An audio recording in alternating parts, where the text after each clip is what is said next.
Il y a des choses qui ont été dites en off, qui ont été négociées par mes managers. C'est très sérieux, très sérieux. Et si on a accepté ce combat-là, c'est pas pour rien du tout. Comment est-ce que je me sens à 18 jours du combat? Bien, excellent.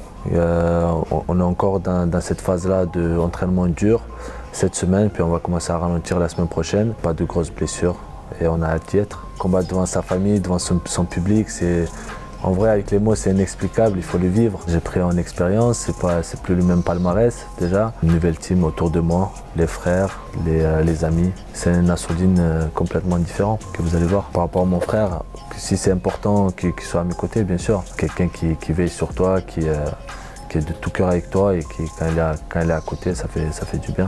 L'UFC, ils aiment bien le style, ils comptent sur moi. Et j'ai enchaîné les main events.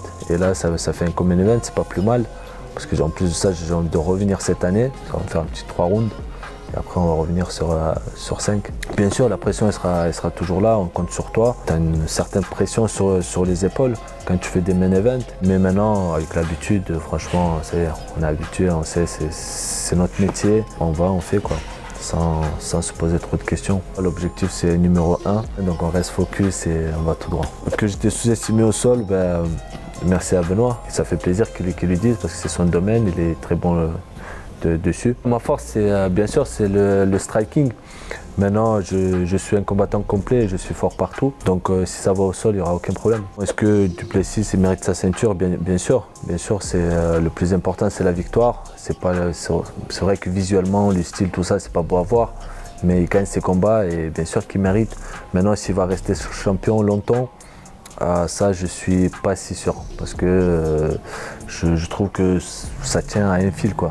À chaque fois, il perd et il démarre, mais ça marche pas tout le temps, tu vois. Est-ce que j'ai l'impression de stagner parce que j'affronte un top 7?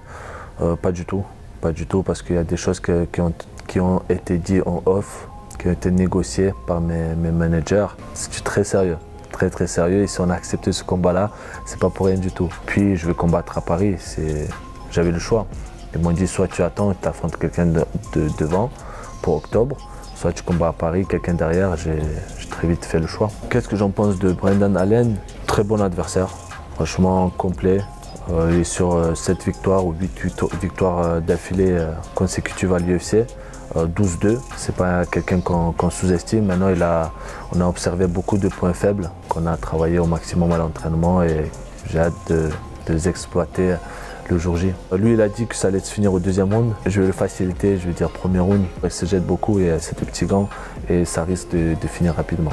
Une fois que je vais gagner ce combat-là, Inch'Allah, je vais demander un combat pour décembre. Ça va en faire 4 combats dans l'année, 2 top 10, 2 top 5, ce qui n'a pas été fait auparavant. Il y aura Whittaker, Strickland, Adesanya, c'est des grands noms.